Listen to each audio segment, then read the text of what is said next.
Lucky Marwat में शहीद captain Faraz Ilyas की नमाज जनाजा अदा। चूनिया में पूरे फौजी एजाज के साथ सुपुर्द खाक। वज़ीर आज़म मोहम्मद शहबाज शरीफ की नमाज जनाजा में शिरकत, जिससे खाकी को कंधा दिया। वज़ीर इत्तलात अताउल्लाह तारर, कोर कमांडर लाहौर और IG पंजाब की भी शिरकत। 26 साल कैप्टन फराज इलियास शहीद का 19 जून को निकाह था। बारूदी सुरंग धमाके में कैप्टन समेत 7 जवान शहीद हुए। शोहदा में सूबेदार मेजर मोहम्मद नजीर, लांस नाइक मोहम्मद अनवर शामिल, लांस नाइक हुसैन अली, सिपाही असदुल्ला, मंजूर हुसैन और राशिद मोहम्मद भी शहीद। बंदू में भी शोहदा की नमाज जनाजा अदा। कोर कमांडर पेशावर की शिरकत, जिससे खाकी आबाई इलाके भेज दिए गए। पूरे फौजी एजाज के साथ सुपुर्द खाक किया जाएगा। वज़ीर आज़म शहबाज शरीफ ने कहा, वतन की खातिर जान देने वालों की कुर्बानियां फरामोश नहीं कर सकते। अर्ज़े पाक से दहशतगर्दों को खत्म करके दम लेंगे। भारत के खिलाफ कौमी क्रिकेटर्स खेलना ही भूल गए। आसान तरीन हदफ हिमालय का पहाड़ बना दिया। भारत ने अहम टाकरे में 6 रन से हरा दिया। 120 रन हदफ के ताक़ुब में कोई भी बैटर जमकर ना खेल सका। ग्रीन शर्ट्स की बैटिंग लाइन बुरी तरह फ्लॉप। विकेटें खिजा के पत्तों की तरह गिरती रहीं। फील्डिंग में भी कई मौके ज़ाया किए गए। ग्रीन शर्ट्स 20 ओवर्स में 7 विकेटों के नुकसान पर 113 रन बना सके। मोहम्मद रिजवान 31 रन बनाकर नुमाया रहे। कप्तान बाबर आजम, फखर जमान और उस्मान खान 13 रन बनाकर चलते बने। इमाद वसीम 15 और नसीम शाह ने 10 रन बनाए। भारत की जानिब से जसप्रीत बुमराह ने 3, हार्दिक पांड्या ने 2, अर्शदीप सिंह और अक्षर पटेल ने एक खिलाड़ी को आउट किया। पहले 6 ओवर्स में हम अच्छी बैटिंग न कर सके। जल्द विकेट गिरने से मैच हाथ से निकला। कप्तान बाबर आजम की वजाहतें, कहा टेल एंडर से कोई उम्मीद नहीं रखी थी। सोचा था पहले ही जीत जाएंगे। हम अपनी गलतियों पर गौर करेंगे। अगले दोनों मैचेस जीतना होंगे। बड़े मैच में भी पाकिस्तानी टीम की नाकस फील्डिंग। 5 कैच ड्रॉप किए। ऋषभ पंत को 3 चांस मिले। मोहम्मद आमिर की मुसलसल 2 गेंदों पर दोबारा कैच छोड़ा। पंत के 2 कैच उस्मान खान ने छोड़े। एक बार इफ्तिखार ने स्लिप में चांस दिया, थ्रो भी सीधी ना फेंकी। कई मिसफील्ड की। कौमी टीम भारत से हार के बाद इवेंट से बाहर होने के करीब पहुंच गई। ग्रीन शर्ट्स का मेगा इवेंट में सफर अगर मगर का शिकार। 2 मैच हारने के बाद सुपर 8 तक रसाई दूसरी टीमों पर मुनहसिर। पाकिस्तान को अगले मरहले में रसाई के लिए बकिया 2 मैच जीतना और अमेरिका का दोनों मैच हारना लाजिम। पाकिस्तान को अपने अगले 2 मैच कनाडा और आयरलैंड के खिलाफ खेलना है। पाकिस्तानी बॉलर्स ने भारतीय बल्लेबाजों को तिगनी का नाच नचाया। 8 भारतीय बल्लेबाज डबल फिगर में भी दाखिल ना हो सके। रोहित शर्मा 13 और विराट कोहली 4 रन पर चलते बने। ऋषभ पंत को 3 चांस मिले, फिर भी 42 रन बनाए। अक्षर पटेल ने 20 रन बनाए। सूर्य कुमार यादव 7, शिवम दुबे 3, हार्दिक पांड्या 7 रन पर चलते बने। जडेजा को 0 पर मोहम्मद आमिर ने चलता किया। अर्शदीप सिंह 9, बुमराह 0 और सिराज 7 रन बना सके।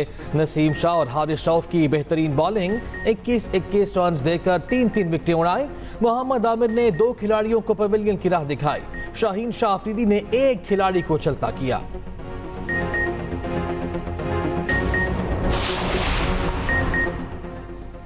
भारत से शिकस्त हर लिहाज से मायूस कुन थी। कौम ऐसी मायूस कुन कारकर्दगी की तवक्को नहीं रखती थी। अच्छी तरह मालूम है कि टीम में चल क्या रहा है। वक्त आ गया कि नए टैलेंट को भी मौका मिलना चाहिए। चेयरमैन PCB मोहसिन नकवी ने न्यूयॉर्क में मीडिया से गुफ्तगू में कहा, लगता था कि क्रिकेट टीम का छोटी सर्जरी से काम चल जाएगा। इंतहाई खराब कारकर्दगी के बाद यकीन हो गया टीम में बड़ी सर्जरी की जरूरत है। हमारा सबसे बड़ा चैलेंज टीम की कारकर्दगी को बेहतर बनाना है। कौम जल्द बड़ी सर्जरी होती देखेगी। रावलपिंडी IJP रोड पर मुबैना पुलिस मुकाबला। एक डाकू मारा गया और एक फरार। वाकये की CCTV फुटेज भी सामने आ गई। 2 डाकू 7th रोड पर शहरी से लूट मार कर रहे थे।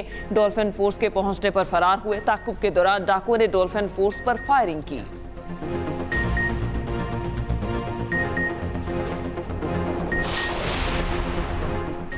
Election commission of Pakistan tribunal की तब्दीली से मुताल्लिक केस का फैसला आज सुनाएगा।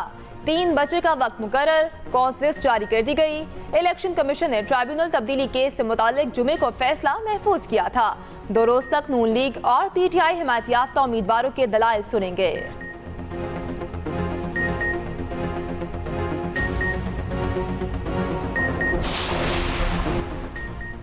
15 साल से खैबर पख्तूनख्वा के लापता शहरी की बाजियाबी की दरख्वास्त पर बड़ा हुक्म जारी। इस्लामाबाद हाई कोर्ट का वफाकी हुकूमत को हारून मोहम्मद के वालिद को 30 लाख रुपए मुआवजा देने का हुक्म। आइंदा समात से कबल मुआवजा अदा करने की हिदायत। अदालत की IG खैबर पख्तूनख्वा को दरख्वास्त गुजार को सिक्योरिटी फराहम करने की हिदायत। इस्लामाबाद हाई कोर्ट के जस्टिस मियां गुल हसन औरंगजेब ने केस की समाअत की।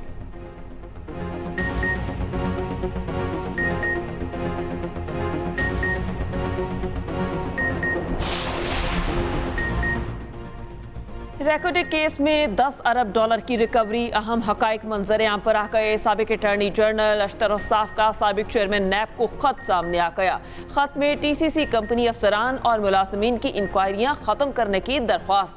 साबिक अटॉर्नी जनरल ने चेयरमैन नैब को खत में तस्वीया की शराइत से आगाह किया। मतन में लिखा, रेकोडिक से मुतालिक तमाम तहकीकात और कार्रवाइयों को मुस्तकबिल और मुस्तकिल बुनियादों पर ख़त्म किया जाए या वापस लिया जाए। तस्वीया और मज़कूरा कंपनी के खिलाफ इंक्वायरियां खत्म करने के लिए 15 दिसंबर की डेडलाइन दी। नैब को ऐसा न करने पर TCC के साथ तस्वीया खत्म होने से आगाह किया।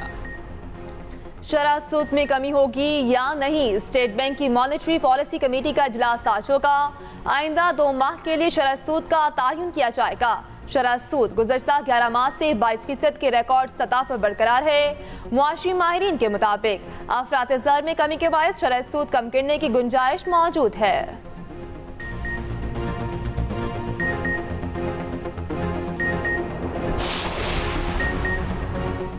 वज़ीर आज़म शहबाज शरीफ की ज़ेर सदारत कौमी इक़्तिसादी काउंसिल का इजलास आज होगा। वफाकी वज़रा और 4 वज़राए आला शिरकत करेंगे। सालाना प्लान 2024-25 की मंजूरी दी जाएगी।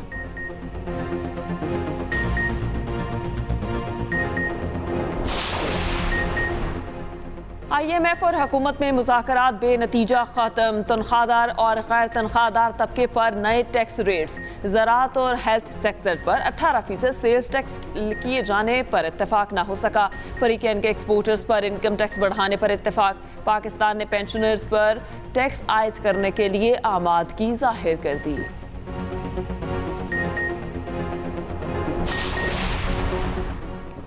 पंजाब गर्मी की शदीद लहर के नरगे में आ गया। लाहौर में पारा कुव्वते बर्दाश्त से बाहर होने लगा। आज मौसमी शिद्दत 43 डिग्री तक जा सकती है। PDMA ने पूरे हफ्ते के लिए हीट वेव का अलर्ट जारी कर दिया। आज से बतदरीज गर्मी की शिद्दत में इजाफे का इम्कान। आइंदा 3 रोज में पारा 46 तक पहुंचने का अंदेशा। सुबह में ईद कुर्बान तक मौसम गर्म और खुश्क रहने का इम्कान। उधर KP के चंद इलाकों में आज शाम से बारिश का इम्कान। चित्राल, सवात, दीर, कोहिस्तान और बटग्राम में बादल बरसेंगे। तवानाई के बुनियादी ढांचे में बेहतरी के लिए प्रिंस रहीम आगा खान पेश गिलगित बल्तिस्तान के जिला हुंजा का दौरा। डोईकर सोलर पावर प्लांट फेज 2 और नासिराबाद सोलर पावर प्लांट्स मंसूबों का इफ्तिताह कर दिया। डोईकर पावर प्लांट फेज 1 ने नवंबर 2023 में काम शुरू किया था। नवंबर 2024 तक डोईकर फेज 2 की पैदावारी सलाहियत को बढ़ाया जाएगा।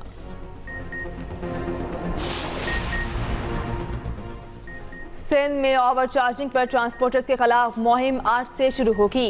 सीनियर सूबाई वजीर शर्जील इनाम मेमन कहते हैं, हुकूमत सिंध आवाम को हर तरह का रिलीफ देने के लिए पुरअज़्म है। मुसाफिरों को परेशान करने वालों को मुआफ़ नहीं किया जाएगा।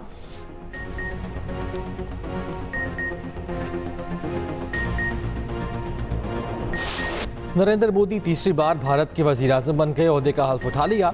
तकरीब में गैर मुल्की रहनुमाओं समेत 8000 अफराद को मदऊ किया गया। बांग्लादेशी वज़ीर आज़म शेख हसीना वाजिद की भी खुसूसी शिरकत। हल्फ बर्दारी के मौके पर दिल्ली में सिक्योरिटी हाई अलर्ट।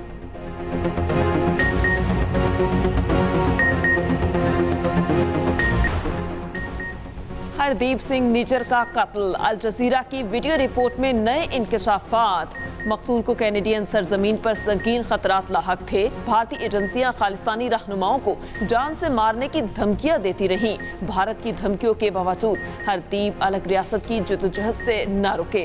आखिरी खिताब में कहा, अगर कुछ हुआ तो जिम्मेदार भारतीय हुकूमत होगी।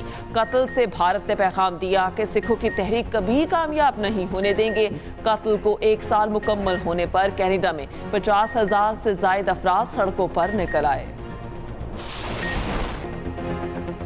इस इसराइल की फ़लस्तीनियों के खिलाफ वहशियाना कार्रवाइयाँ जारी। यरगमालियों के छुड़ाने के ऑपरेशन में फ़लस्तीनियों का कत्लेआम। शहदा की तादाद 274 तक जा पहुंची। मकबूजा मगरबी किनारे में फायरिंग से 2 अफराद शहीद। इसराइली जंगी काबीना के अहम रुकन ने इस्तीफा दे दिया। अमरीकी वज़ीर ख़ारजा मकबूजा बैतुल मुक़द्दस जाएंगे। ब्लिंकन वापसी से कबल उर्दन और कतर का भी दौरा करेंगे।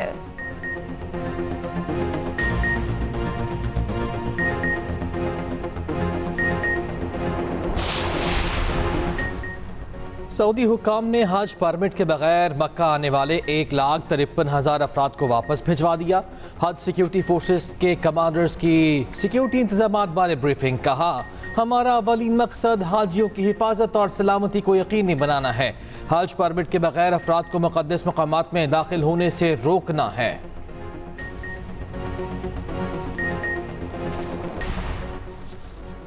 यूरोप की सियासत खतरनाक समत इख्तियार कर गई। यूरोपीय पार्लियामेंट के इंतखाबात में इंतहाई दाएं बाजू की जमातों ने बाएं बाजू को उड़ा के रख दिया। सेंटर राइट जमातों को भी भारी नुकसान उठाना पड़ा। 720 रुकनी पार्लियामेंट के इंतखाबात के ड्रामाई नताइज सामने आ गए। जर्मनी और फ्रांस समेत ज्यादातर ममालिक में इंतहाई दाएं बाजू की जमातों के उम्मीदवार कामयाब रहे।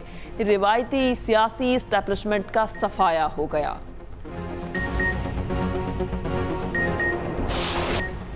यूरोपीय इलेक्शंस में दाएं बाजू के लीडर के हाथ हुकूमती इत्तेहाद की शिकस्त। फ्रांस के सदर ने मुल्क में कबल अज़ वक्त इंतखाबात का ऐलान कर दिया। ऐवान ज़रीन के इलेक्शंस 30 जून को होंगे। सदर ने कहा, यूरोपीय पार्लियामेंट इलेक्शन के नताइज नज़रअंदाज नहीं किए जा सकते। यूरोप में दाएं बाजू की जमातों का असर बढ़ रहा है।